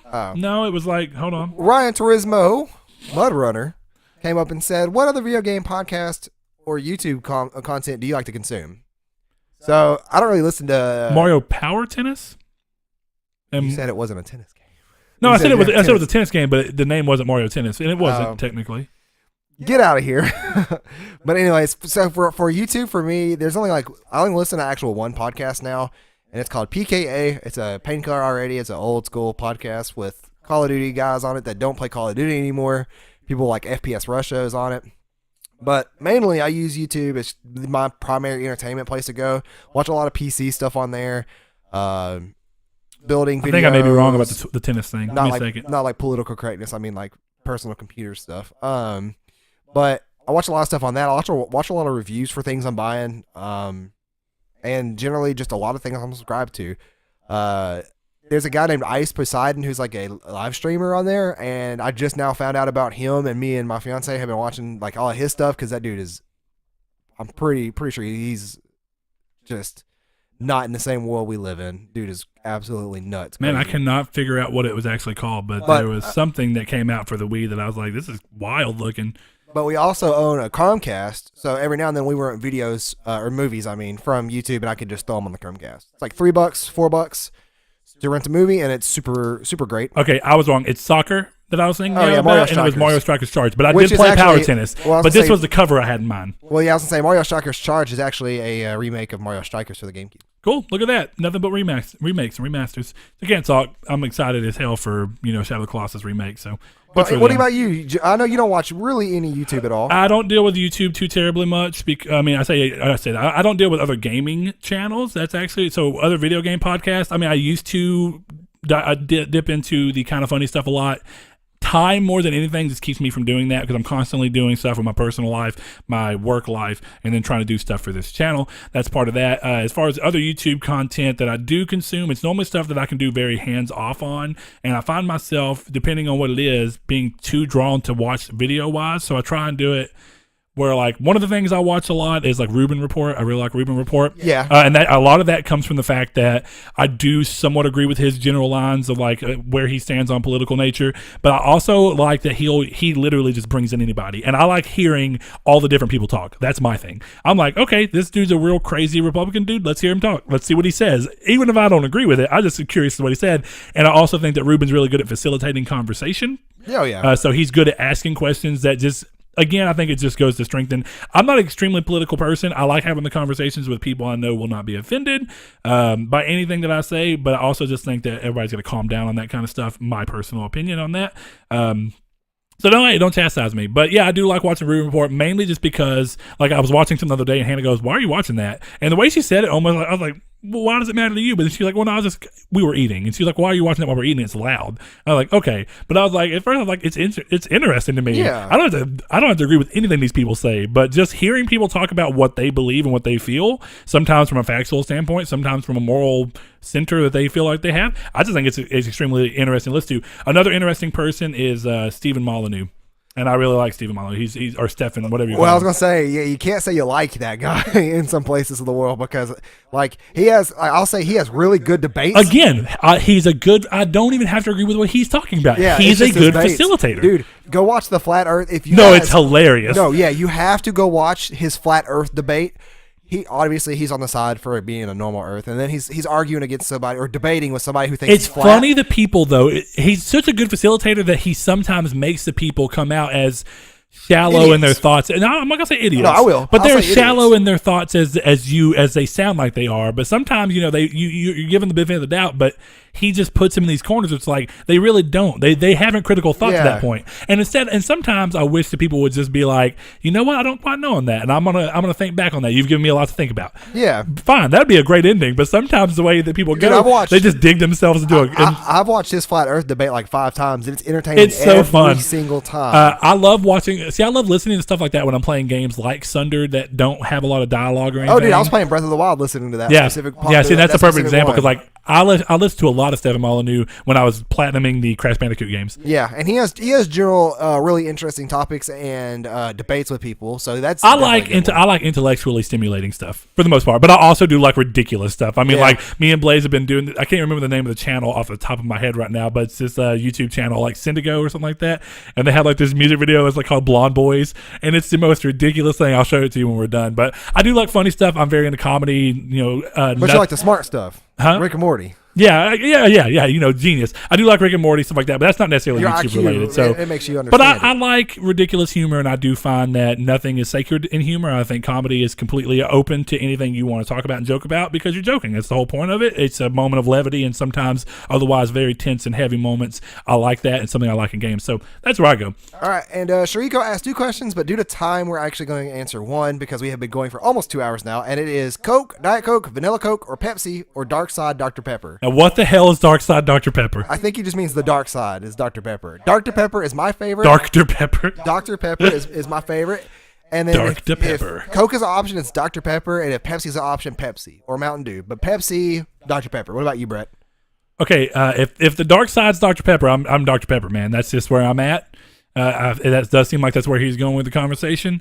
Yeah, I have no qualms with saying that. I'm a Dr. Pepper boy. If they don't have Dr. Pepper, I'm wholly fine with Pib, because Pib and Dr. Pepper are closer than Pepsi and Coke will ever be. Yeah. I will drink Coke. I don't mess with Pepsi off the top unless it's just there's nothing else to drink and somebody offers it. I'm like, okay, I'm not going to be a dick about it, but I'll drink it. Makes sense, yeah. I don't normally mess with Coke, but the occasional vanilla Coke is pretty good. No, it's disgusting. Anyways, guys, thank you guys for watching episode 42 of Triangle Squared. You can always find us at our PSN IDs that we link below, as well as Twitter at Triangle SQRD. We always appreciate you guys listening in. We're going to go get some delicious steaks. We hope you guys enjoy the rest of your week. Thank you all for tuning in. Thank you.